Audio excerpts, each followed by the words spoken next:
Hello friends, स्वागत है आप सभी का आपके अपने YouTube channel study session with HM में।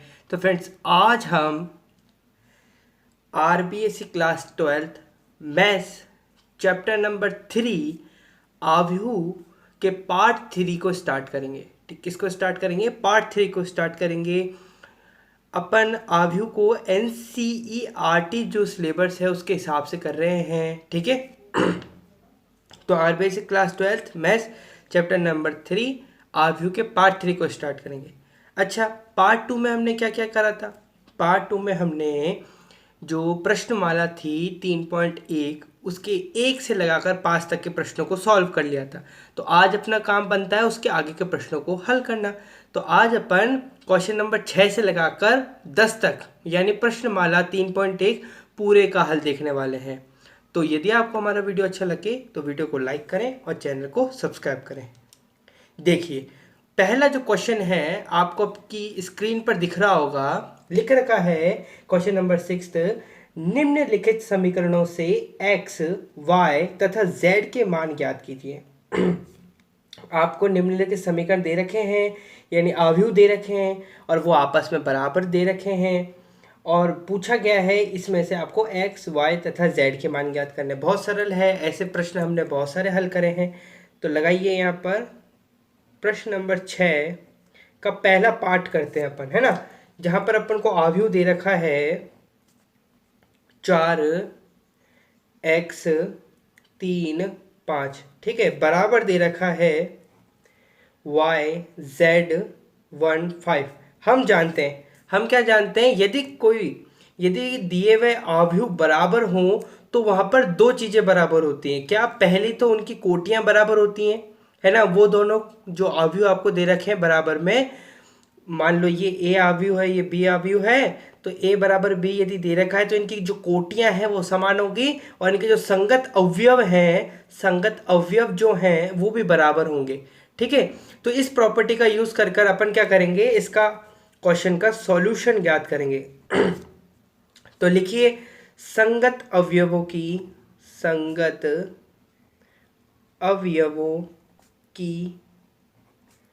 तुलना करने पर, ये स्टेटमेंट आपको लिखना है। ठीक है, छोटा सा स्टेटमेंट। वैसे आप इसको मोरली कर सकते हैं, यानी जो ओरली कर सकते हैं इसको अपने मुंह से कर सकते हैं, लेकिन आपको एग्जाम में जो नंबर मिलेंगे वो इसी बात के मिलेंगे कि आपको हिंदी लिखनी है और एक एक बात को क्रम से लिखना है। क्या लिखेंगे? संगत अवयवों की तुलना करने पर, यानी जो संगत अवयव है इनकी तुलना करेंगे। करिए तुलना। अगर मैं 4 की तुलना, सबसे पहली जो तुलना करता हूँ मैं वो करता हूँ 4 बराबर y, तो यहाँ से y की वैल्यू मेरे पास आ जाती है जिसका मान मैं समीकरण नंबर 1 देता हूँ। बात करते हैं दूसरे की। तो दूसरे की यदि तुलना करेंगे अपन, तो बताइए दूसरी बात की तुलना करते हैं। देखिए, दूसरी बात की यदि तुलना करते हैं तो 4 की यहाँ पर हो गया, z की 3 से कर दीजिए, 3 बराबर z। ठीक है ना, ये 3 और ये z, तो ये z का मान आ गया भैया। देखिए सरल है। और बाकी अपन बात करें x का, तो x बराबर क्या आ जाएगा, x की जगह यहाँ पर कितना 1 है, तो ये 1 आ गया। बहुत बढ़िया। तो यहाँ पर अपना पहला प्रश्न का जो आंसर है, पहले प्रश्न का जो सॉल्यूशन है वो बिल्कुल कंप्लीट होता है। यहाँ पर अपन को x, y, z के मान ज्ञात करने थे। x का मान 1 आता है, y का मान 4 आता है और z का मान 3 आता है। आप इनको अच्छी तरीके से लिख सकते हैं। ठीक है। बात करते हैं इसी का जो दूसरा पार्ट है, दूसरे पार्ट को सॉल्व करते हैं। यहाँ पर देखिए, दूसरे पार्ट में जो अपन को आव्यूह दे रखा है वो दे रखा है x plus y 5 plus z 2xy। ठीक है, ये दे रखा है, बराबर आपको दे रखा है इसके 6 5 2 8। ठीक है, अब इसका सॉल्यूशन अपन को ज्ञात करना है। ठीक है, करें सॉल्यूशन ज्ञात। इसका क्या करेंगे, संगत अवयवों की तुलना करने पर, संगत अवयवों की तुलना करने पर, संगत अवयवों को बोल सकते हो, संगत प्रविष्टियों की तुलना करने पर, कुछ भी बोल सकते हो, आना आपको चाहिए। ठीक है, समझ में आना चाहिए बस। ठीक है, संगत अवयवों की तुलना करें कीजिए। सबसे पहले मैं करता हूँ x प्लस वाई बराबर 6 की तुलना करता हूँ। अब यहाँ से मैं क्या करूँगा, x का मान निकाल लेता हूँ। यहाँ से मैं क्या करता हूँ भाई, x का मान निकाल लेता हूँ। तो x बराबर यहाँ क्या हो जाएगा, 6 माइनस वाई। हमने ऐसे सवाल कर रखे हैं, है ना, परेशानी नहीं आनी चाहिए। ठीक है, तो यहाँ पर ये हो गया। तो यहाँ पर x का मान मैंने x बराबर 6 माइनस वाई निकाल लिया। अब मुझे ऐसी कोई समीकरण देखनी है जहाँ पर मैं x को रिप्लेस कर दूँ, है ना। x का मान यदि मैंने ज्ञात करा है तो मैं x को रिप्लेस कर दूं और x की जगह जो भी दूसरा कोई चर राशि दे रखी है उसका मान ज्ञात कर लूं। तो ऐसा कोई आपको दिख रहा है क्या, इसको छोड़कर, क्योंकि इसको यूज कर लिया अपन ने। 2 और 2 ये हो नहीं सकता, 5 प्लस जेड, इसमें x आ ही नहीं रहा है। बचा कौन सा, एक्स वाई। बचा कौन सा भाई, एक्स वाई। तो एक्स वाई की तुलना करेंगे इस बार। तो एक्स वाई की तुलना से अपन को क्या मिलेगा, एक्स वाई बराबर 8। तो यहाँ पर x की जगह अपन क्या रख देंगे, x की जगह क्या रख देंगे, 6 माइनस वाई रख देंगे। तो ये y का y बराबर 8 हो गया। ठीक है, सॉल्व करो इसको। देखिए 6y माइनस वाई स्क्वायर बराबर 8। ठीक है, अब मुझे थोड़ा थोड़ा क्वाड्रेटिक जो इक्वेशन होती है, यानी द्विघात समीकरण जो होती है, जो द्विघात समीकरण होती है उसकी भांति नजर आ रहा है। तो इसको मैं जरा सा इसको सेपरेट कर लेता हूँ। देखो y माइनस का है तो वहाँ जाकर प्लस का हो जाएगा, इधर जाकर ये 6y माइनस का, ये प्लस 8 बराबर 0। चलिए यहाँ पर अपन ने इसका Y square minus 6y plus 8 बराबर 0 कर लिया। अब देखो गुणनखंड विधि से इनका कोई हो रहा है क्या, ये सॉल्व हो रहा है क्या गुणनखंड विधि से। देखिए 8 गुणा 4 4 2 जा 8 होता है, नहीं हो पा रहा है ना।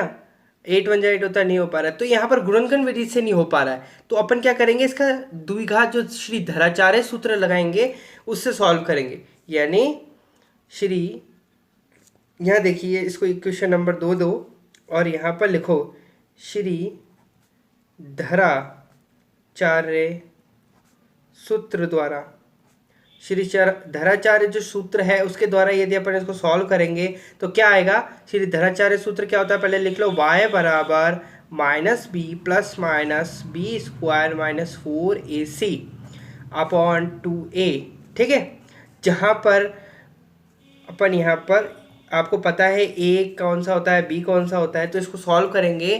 कैसे सॉल्व करेंगे, y का y यहाँ पर रखो, माइनस बी की जगह क्या आएगा, -6 आएगा। ठीक है, प्लस माइनस कीजिए बी स्क्वायर यानी -6 का होल स्क्वायर माइनस 4a, ए की जगह यानी वाई स्क्वायर का गुणांक सी की जगह क्या आएगा, 8 आएगा। बहुत बढ़िया, बंद कर दो इसको और लीजिए 2a वाई स्क्वायर का गुणांक जो कि 1 है। ठीक है, करो सॉल्व इसको। माइनस माइनस प्लस तो 6 प्लस माइनस 36 अंदर आ जाएगा, 36 माइनस 8 4 8 जा 32 यहाँ पर अंदर आ जाएगा। बहुत बढ़िया, अंदर 2 बचेगा। ठीक है, y का मान लिखिए, आगे लिखिए क्या होगा, यहाँ से सॉल्व करेंगे 6 प्लस माइनस 36 माइनस 32 बचेगा 4, और 4 का जो वर्ग होता है वो कितना होता है, 2। तो यहाँ पर 2 लिख देंगे, बराबर 2। अब इसको मैं कैसे लिख सकता हूँ, y बराबर मैं या तो 6 प्लस 2 अपॉन 2 लिख सकता हूँ,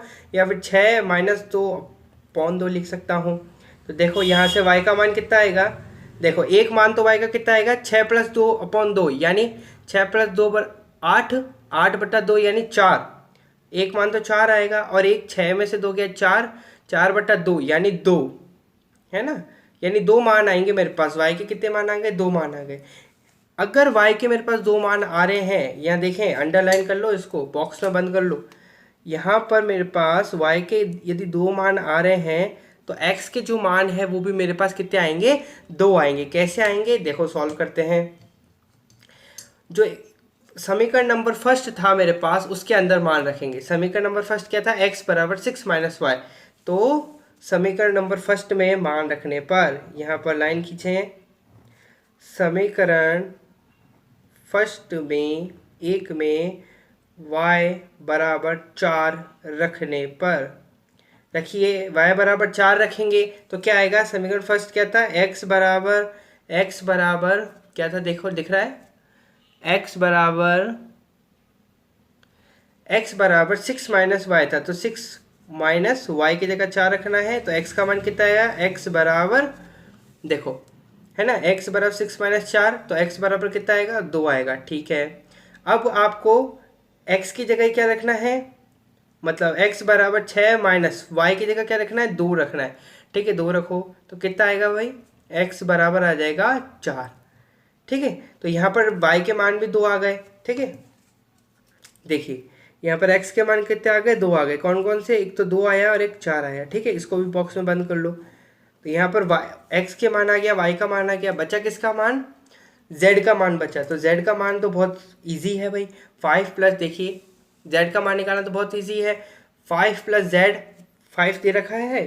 तो यहाँ पर संगत अवयवों की तुलना करेंगे तो यहाँ पर ये वाला जो अवयव है 5 प्लस z बराबर 5 दे रखा है मेरे पास, 5 प्लस z बराबर 5 दे रखा है।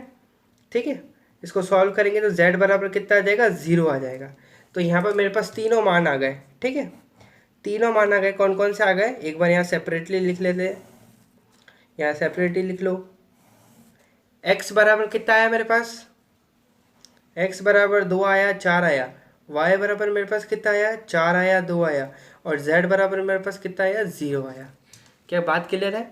चलिए अब अपन बढ़ते हैं अपने इसके ही क्वेश्चन नंबर 6 के थर्ड पार्ट पर, जो इसका थर्ड पार्ट दे रखा है उस पर बढ़ते हैं। देखिए यहाँ लाइन खींचते हैं, यहीं करते हैं।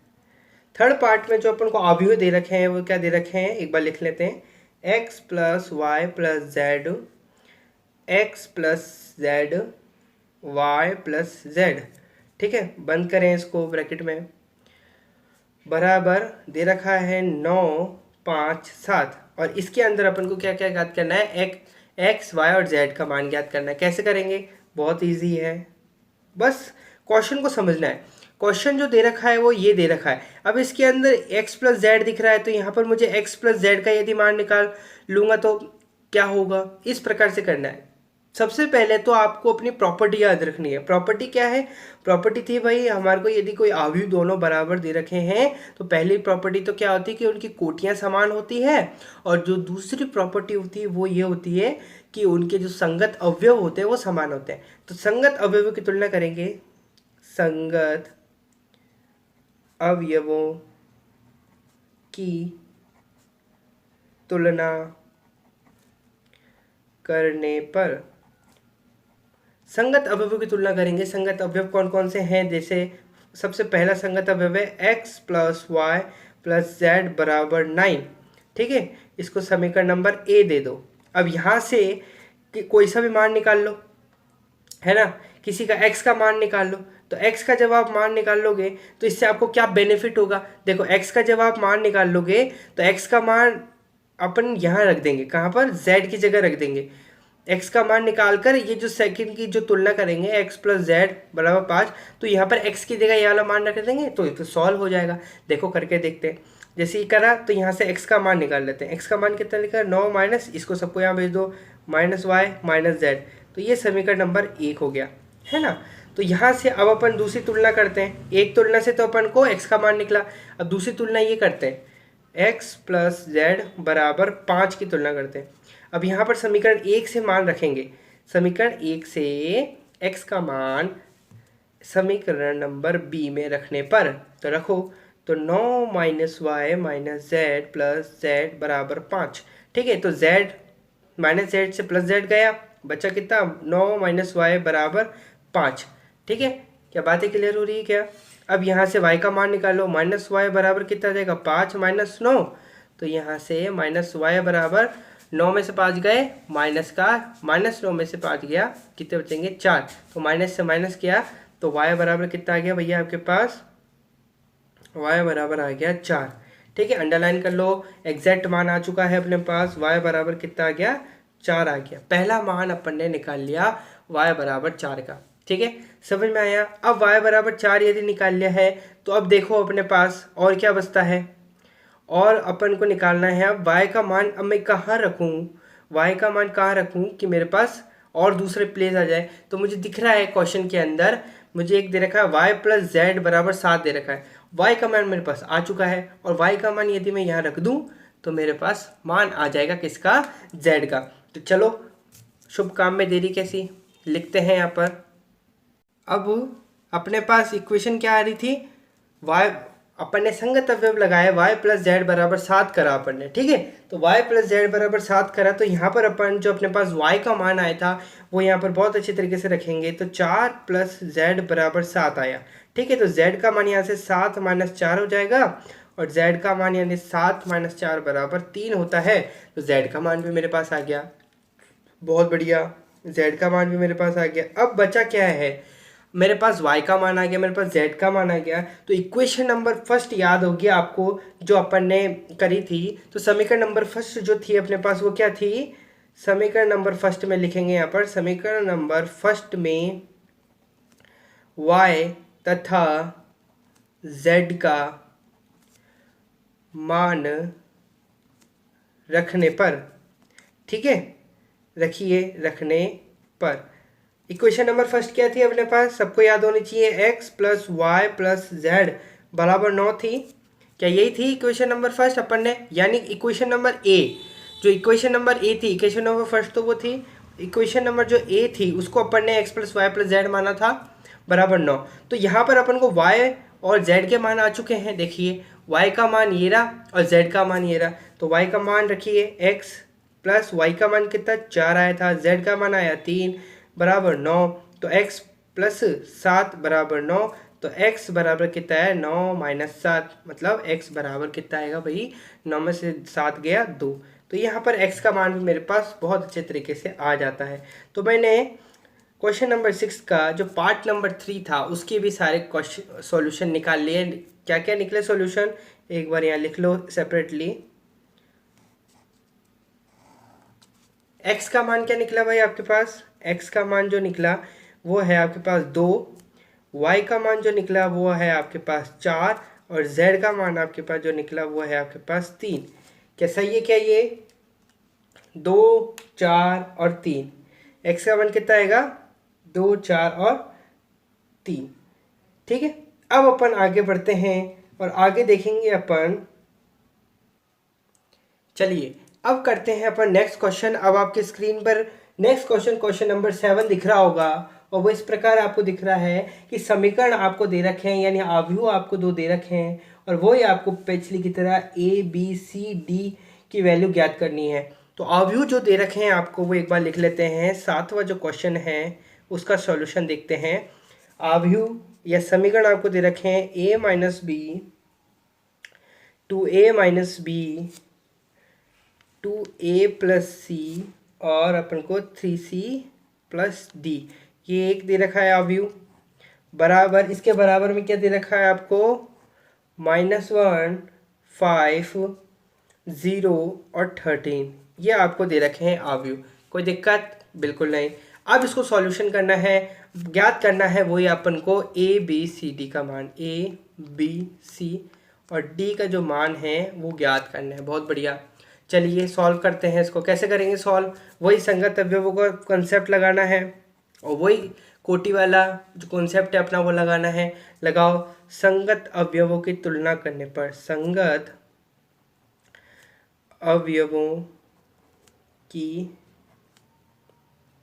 तुलना करने पर, देखो संगत अवयवों की यदि अपन तुलना करते हैं तो सबसे पहले a माइनस बी बराबर -1 रखते हैं। तो सबसे पहले तुलना करेंगे अपन a माइनस बी बराबर -1, इसको दे देते हैं समीकरण नंबर a, ठीक है। यहाँ से निकालते हैं अपन किसका मान, जो इच्छा हो वो निकाल लो। देखो a का मान निकाल लेते हैं, a बराबर क्या आ जाएगा -1 प्लस b, या फिर मैं इसको ऐसे भी लिख सकता हूँ क्या, a बराबर b -1, ठीक है। इसको दे दो समीकरण नंबर 1। क्या कोई दिक्कत नहीं सर। अब क्या करो, अब देखो, अब यहाँ पर अपन ऐसे नहीं करेंगे कि 2a प्लस सी बराबर 5 रख दें और यहाँ पर a का मान रख दें। ऐसा करना चाहो तो नहीं होगा। पूछो क्यों, क्योंकि यदि जब a का मान आप रखोगे और a का मान क्या है अपने पास b-1, ध्यान देना जब आप b-1 को a की जगह रखोगे तो क्या प्राप्त होगा 2b-2 प्लस सी, जहां पर आपको वापिस से वो सिचुएशन आ जाएगी, कौन सी वाली, 2 चर राशियों वाली। और हम जानते हैं यदि किसी समीकरण में 2 चर राशियां होती हैं तो वहां पर किसी एक चर राशि का मान सुनिश्चित करना कठिन होता है। तो इसलिए तो हमने यहाँ पर 2 चर राशियां थी, ए माइनस ए और बी जो दो चर राशियां थी मेरे पास, इसको -1 के रखा और यहाँ से मैंने ए का मान निकाल लिया। तो यहाँ पर मैं ऐसा समीकरण ढूंढूं जहाँ पर मैं ए को रिप्लेस कर दूं, है ना, ए को रिप्लेस करके दूसरी चर राशि का मान निकाल लो। और ऐसा समीकरण मुझे बहुत भली भांति रूप से दिख रहा है, वो समीकरण दिख रहा है मुझे 2a माइनस बी बराबर, यदि मैं 0 रख दूंगा तो इससे अगर मैं a का मान रखूं तो यहाँ से b रिप्लेस हो जाएगा। कैसे, देखो वही संगत अवयवों की तुलना करेंगे, कीजिए 2a माइनस बी बराबर 0, है ना, ये करेंगे। तो यहाँ पर यदि मैं a का मान रख देता हूँ, a का मान रखेंगे अपन 2, a का मान क्या है b माइनस 1 माइनस बी बराबर 0, ठीक है। करो इसको solve, 2b minus 2 minus B बराबर 0, ठीक है।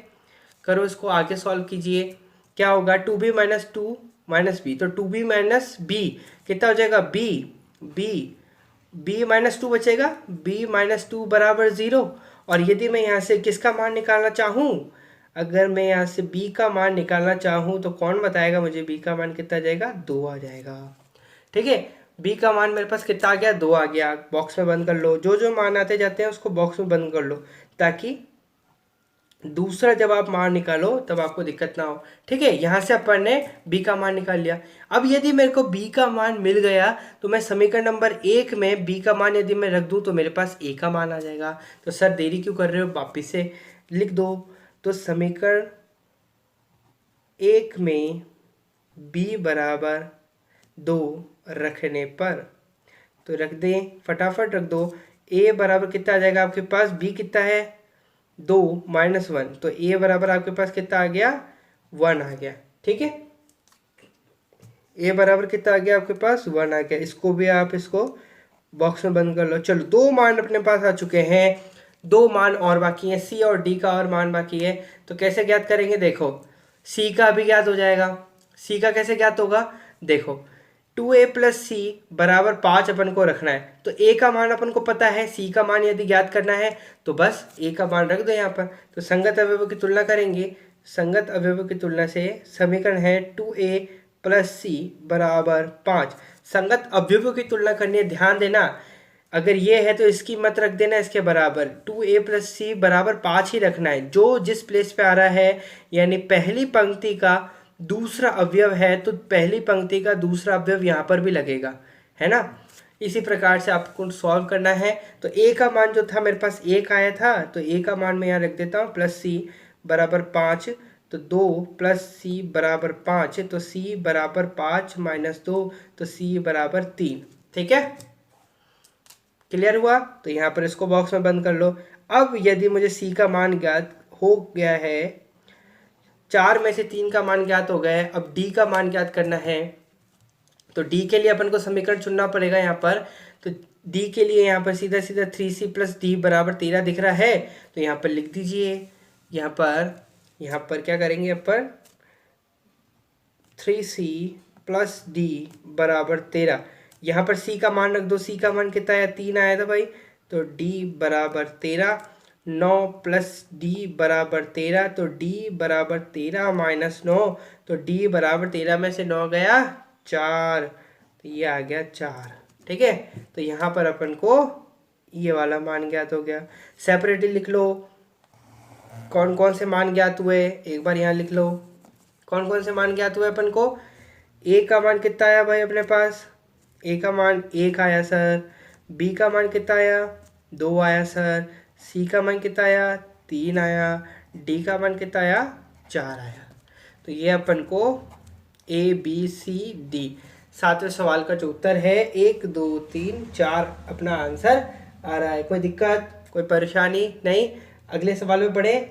चलिए अब 8वां जो सवाल दे रखा है आपको, आपकी स्क्रीन पर आपको दिख रहा होगा कि a बराबर a कोई अवयव है आपके पास और a i j अवयव है, m गुणा n एक वर्ग अवयव है।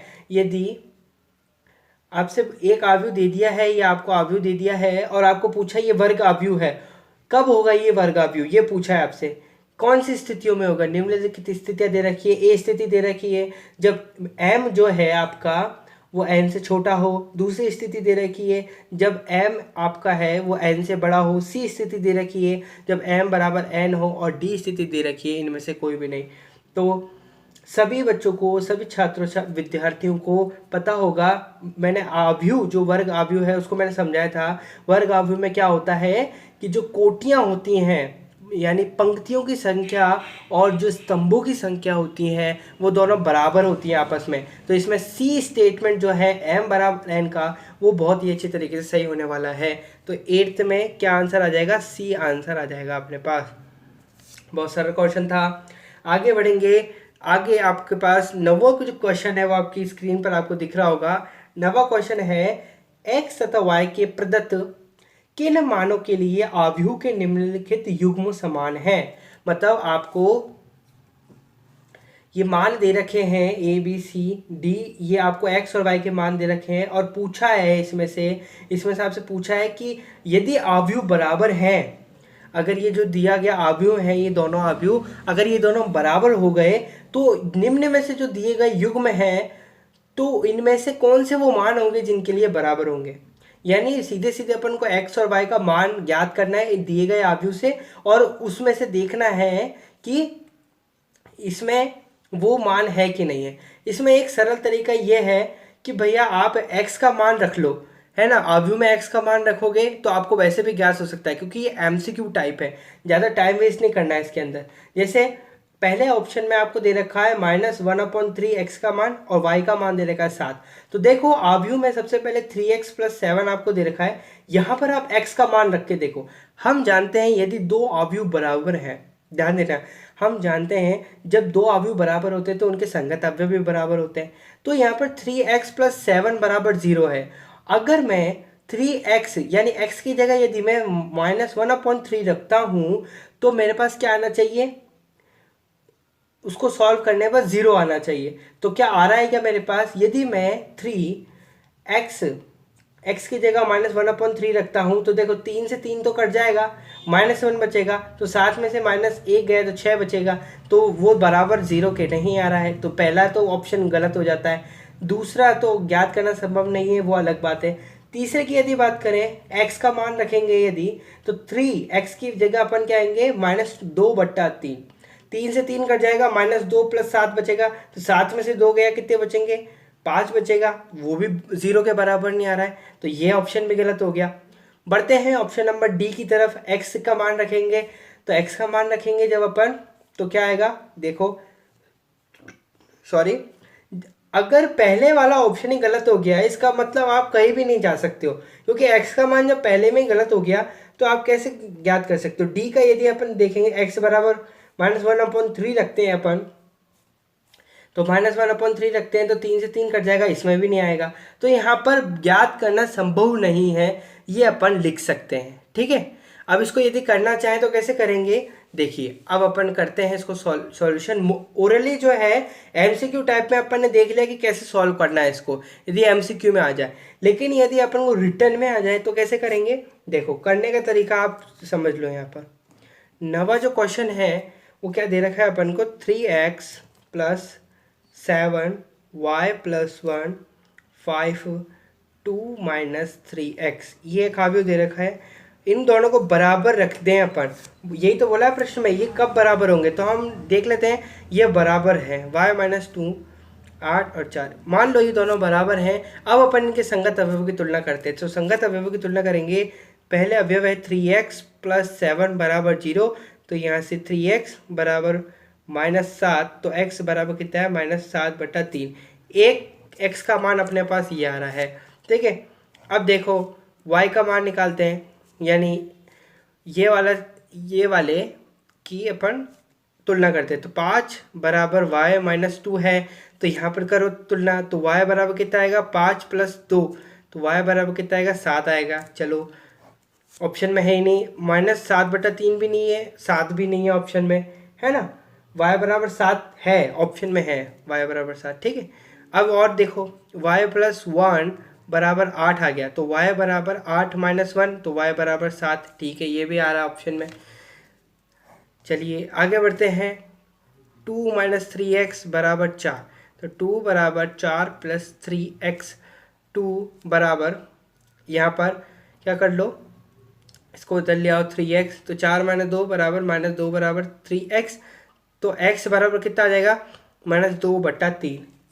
तो ये कहाँ आ रहा है, ये ऑप्शन अपन को सी में नज़र आ रहा है। किस में आ रहा है, सी में नज़र आ रहा है। तो सी ऑप्शन जो है y बराबर 7, y बराबर 7 और x बराबर -2/3 ही आ रहा है। लेकिन x के दो मान मुझे अलग अलग प्राप्त हो रहे हैं। देखो x का एक मान तो मेरे पास -7/3 आ रहा है और x का एक मान मेरे पास -2/3 आ रहा है।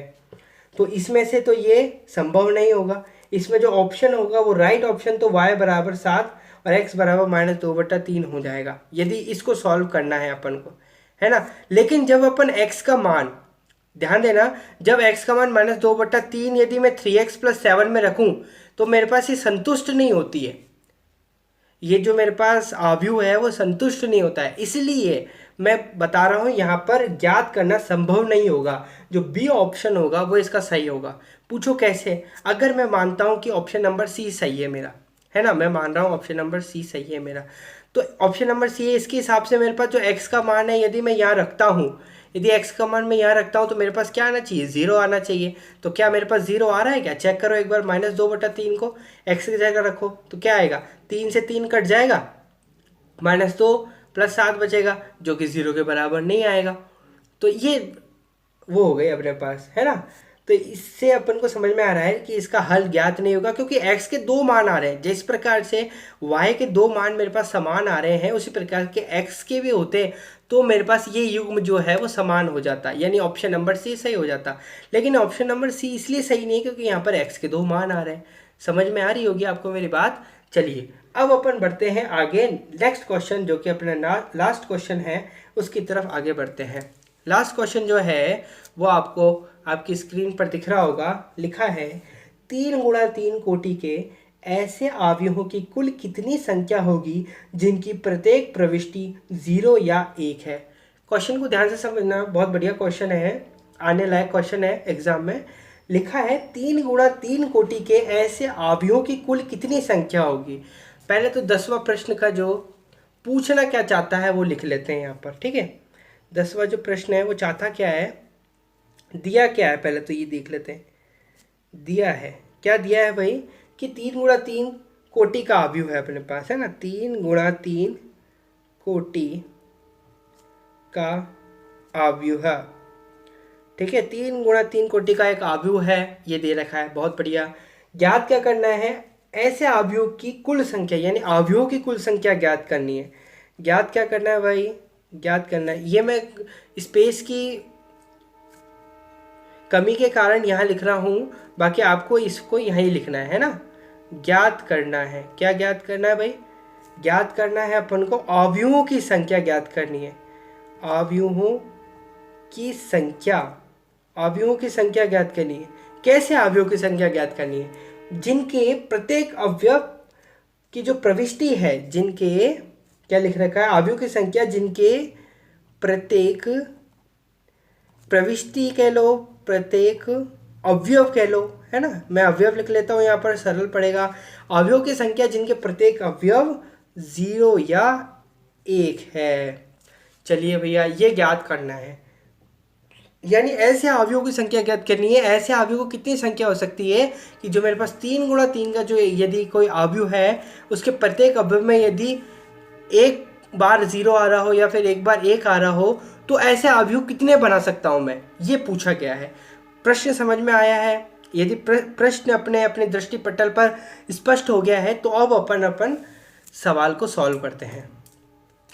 तो देखना, सवाल को सॉल्व करते हैं, सॉल्यूशन लिखते हैं। यहाँ पर सॉल्यूशन लिखते हैं, पहले 3 × 3 कोटि का एक अवयव तैयार कर लेते हैं जो अपन को सवाल में दे रखा है ना। 3 × 3 का एक अवयव तैयार करते हैं। कैसे करेंगे, A11 A12 A13 A21 A22 A23 A31 A32 A33, ये 3 × 3 कोटि का अवयव मेरे पास तैयार हो गया। अब इसमें कुल अवयव कितने हैं, कुल अवयव कौन बताएगा, कुल अवयव या प्रविष्टियाँ कितनी है, 9 होगी। कैसे भाई, देखो 3 गुणा 3 की कोटि है, इनको गुणा करके 9 आ गया। चलो ठीक है।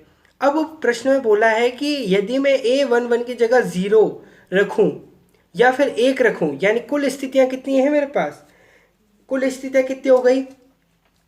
यदि मैं प्रत्येक अवयव की बात कर रहा हूं तो कुल स्थितियां मेरे पास कितनी हो गई, 2 स्थितियां हो गई। कुल स्थितियां कितनी हो गई भैया, स्थितियां, इंपॉर्टेंट क्वेश्चन है, ध्यान रखना। कुल स्थितियां कितनी हो गई, 2 हो गई। या तो मैं A11, A12 या A13 ये जितने भी अवयव है इनकी जगह या तो मैं 0 रखूं या फिर 1 रखूं, ये हो सकता है। तो पूछा जा रहा है यदि मैं A11 की जगह 0 रखता हूं और बाकी की जगह यदि मैं 1 रखता हूं तो क्या मेरे पास ऐसे कितने मैं अवयव बना सकता हूं। तो ध्यान देना, यदि मैं यहाँ पर इसको समझते हैं ध्यान से, मैं A11 की जगह, उसने बोला है प्रत्येक अवयव, है ना, अवयव की संख्या यहाँ लिख रखा है मैंने, अवयव की संख्या जिनके प्रत्येक अवयव 0 या 1 हो। अगर मैं प्रत्येक अवयव को चेंज कर दूं, मान लो मेरे पास, यदि मैं A11 की जगह मेरे पास 2 स्थितियां हैं, या तो मैं 0 रखूं या फिर मैं क्या रखूं, 1 रखूं, है ना। ये एक स्थिति हो गई मेरे पास, ठीक है। तो या तो ये कुल मेरे पास इसकी स्थिति कितनी होगी, 2 हो गई, ठीक है। बात करते हैं A12 की, तो इसमें भी 2 स्थितियां हैं, 0 या 1 रखूं मेरे पास, तो ये 2 स्थितियां हो गई मेरे पास, ठीक है। बात करूं यदि मैं A13 की, तो इसमें भी मेरे पास 2 स्थितियां हो गई, 0 रखूं या 1 रखूं, है ना। तो यहाँ पर भी 2 हो गई। यानी यहाँ पर यदि या तो मैं 0 रखूं या फिर 1 रखूं, कुछ भी देख सकता हूँ। अभी मैं आपको बताऊंगा कि कितनी स्थितियां हो सकती हैं ये, ठीक है। एक और, जैसे A21 है, A21 की जगह या तो मैं 0 रखूं या फिर 1 रखूं, तो मेरे पास टोटल स्थितियां 2 हो गई, ठीक है ना। या का मतलब जहां भी या आ जाए उसका ये दिख रहा है ना, या मतलब होता है 2 प्लस करना, है ना। या का मतलब क्या होता है, या आने पर प्लस करना आपका होता है कि या आ गया तो प्लस है वो, ठीक है। तो यहाँ पर या आ गया, ये 0 या 1, यानी 2 कुल स्थितियां बन रही है मेरे पास। इसी प्रकार से यदि A22 की बात करें, A22 में 0 1 यानी 2 बन रही है। बात करें A23 की, तो A23 में भी 2 स्थितियां बन रही है, तो मैं 0 रख दूं या फिर 1 रख दूं, प्रश्न बोल रहा है तो 2 स्थितियां बन गई मेरे पास। ध्यान से समझना इस प्रश्न को, A31 है तो 0 रख दूं या 1 रख दूं, तो यहाँ पर भी 2 बन गया। A32 है, 0 रख दूं या 1 रख दूं, प्रत्येक अवयव में बोला है तो भाई मेरे को 0 1 रखना पड़ेगा, तो यहाँ 2 लिख सकता हूँ मैं। A33 है तो वही 0 या 1 लिख सकता हूँ, तो ये 2 हो गया। तो मैंने प्रत्येक अवयव में लगा के देख लिया कि प्रत्येक अवयव में मैं 0 रखता हूँ, 1 रखता हूँ, तो 2 स्थिति 2 स्थिति 2 स्थिति 2 स्थिति 2 स्थिति 2 2 2 2 आ रही है। तो इस प्रकार से यदि मैं टोटल करना चाहूँ, कि इस प्रकार से यदि मैं A11 की जगह यदि मैं 0 रखता हूँ तो मेरे पास कितने अवयव बन सकते हैं इस प्रकार से, तो मैं इनको क्या कर दूंगा, मल्टीप्लाई कर दूंगा। तो मैं 2 गुणा ऐसे करने के बजाय कितने है मेरे पास, 1 2 3 4 5 6 7 8 9, 9 मेरे पास है, तो 2 की घात 9 में मल्टीप्लाई कर देता हूँ, और 2 की घात 9 का मतलब होता है 512, है ना। तो ऐसे में 512 जो अवयव है वो तैयार कर सकता हूँ। जैसे 1 2 अवयव मैं तैयार आपको करके बताता हूँ कि किस प्रकार से होते हैं। देखो, जैसे अपने पास ये अवयव था ना, A11 A12 A21 A22 A23 A31 A32, है ना। अब 512 अवयव बना सकता हूं मैं, कैसी स्थिति में, जब मैं प्रत्येक अवयव में 0 रखूं या 1 रखूं। मान लो पहला अवयव मैं जैसे बनाना चाहूं तो कैसे बनेगा, यदि मैं सब में ही 0 रख दूं तो कैसे होगा, यदि देखो, यदि मैं सब में ही 0 रख दूं, 0 0 0 0 0 0 0 0, तो एक प्रकार का अवयव बन गया, है ना। ये एक प्रकार का अवयव बन गया। दूसरा मैं यदि चाहूं तो सबकी जगह 1 1 रख दूं, क्योंकि 0 या 1 दोनों में से कुछ भी रख सकते हैं, तो मैं प्रत्येक अवयव में 1 1 रख देता हूं। चलो 1 1 रख दिया, 1 1 रख दिया, ठीक है, ये दूसरे प्रकार का अवयव हो गया। इसी प्रकार से यदि मैं चाहूं कि A11 की जगह यार मैं ना 0 रख देता हूं, A11 की जो प्लेस है इसकी जगह 0 रख देता हूं, और बाकी में मैं 1 1 ही रखता हूं। चलिए 1 1 रख देते हैं, ये हो गया। अब मेरा दिमाग घूम गया, मैंने बोला कि भाई नहीं, मैं क्या करता हूँ, A11 की जगह भी 0 रख देता हूँ और A12 की जगह भी 0 रख देता हूँ, और बाकी में 1 1 रख देता हूँ, ठीक है। ठीक है भाई, ऐसा भी हो सकता है। और आगे बढ़ना चाहें, अगर मैं चाहूँ पांचवा अवयव में बना सकता हूँ कि 0 0 A13 की जगह पे मैं 0 रख देता हूँ, बाकी बाकी 1 1 1 1 रख देता हूँ, ठीक है, ये एक प्रकार का अवयव हो गया। 5 प्रकार के अवयव तो यही हमने देख लिए, बना लिए। छठा प्रकार का अवयव बना सकते हैं यहाँ पर। मान लो मैं A11 की जगह पे 0, A12 की जगह पे 0, A13 की जगह पे 0 और A21 की जगह पे 0 और बाकी जगह A11 रख देता हूँ। ये एक प्रकार का अवयव हो गया। इसी प्रकार से 512 तरीके से मैं इसको जमा सकता हूँ। तो प्रश्न में यही पूछा था, प्रश्न में आपसे बोला था कि 3 गुणा 3 कोटि का एक अवयव है, तो 3 गुणा 3 का अवयव है तो मैं कुछ भी कर सकता हूँ। ऐसे 512 स्थितियां बन सकती हैं, ठीक है। तो यहाँ पर आपको क्लियर होना चाहिए कि इस प्रकार से प्रश्न में यही बोला था। प्रश्न में आपको लिखा था कि 3 गुणा 3 कोटि के ऐसे अवयवों की कुल कितनी संख्या होगी जिनके प्रत्येक प्रविष्टि 0 या 1 हो। यदि मैं बोलूँ, प्रश्न को मैं थोड़ा सा चेंज कर दूं और बोलूं कि कोटि यदि मेरे पास कितनी है, कोटि मान लो एक 3 गुणा 2 का मेरे पास कोई अवयव है।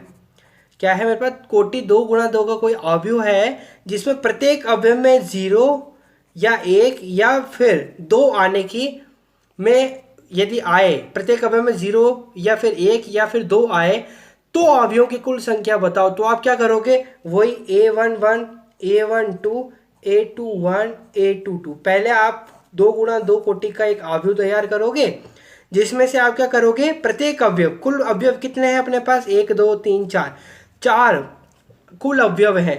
और स्थितियां कितनी हैं अपने पास? कुल स्थितियां 3 हैं, अवयव कितने हैं? 4 हैं। तो इनको मल्टीप्लाई कर लोगे आप, ठीक है। ऐसे आप मल्टीप्लाई करोगे तो कितने आएंगे? 3 गुणा 3 गुणा 3 गुणा 3, तो 3 3 जा 9 और 3 3 जा 9 बराबर आ गया 9 9 जा 81। तो 81 अवयव आप इस प्रकार से बना सकते हो, ठीक है, अपने हिसाब से। तो इस प्रकार का मेरे को समझ में आ रहा है कि आपको समझ में आ गया होगा, मेरे को आशा है। तो अगर आपको हमारा वीडियो अच्छा लगा हो तो वीडियो को लाइक करें और चैनल को सब्सक्राइब करें। आगे वाले वीडियो में, अगले वाले कालांश में अपन क्या करने स्टार्ट वाले हैं, 3.2 का जो कॉन्सेप्ट है वो स्टार्ट करेंगे, कुछ उदाहरणों को देखेंगे। धन्यवाद एंड गॉड ब्लेस यू।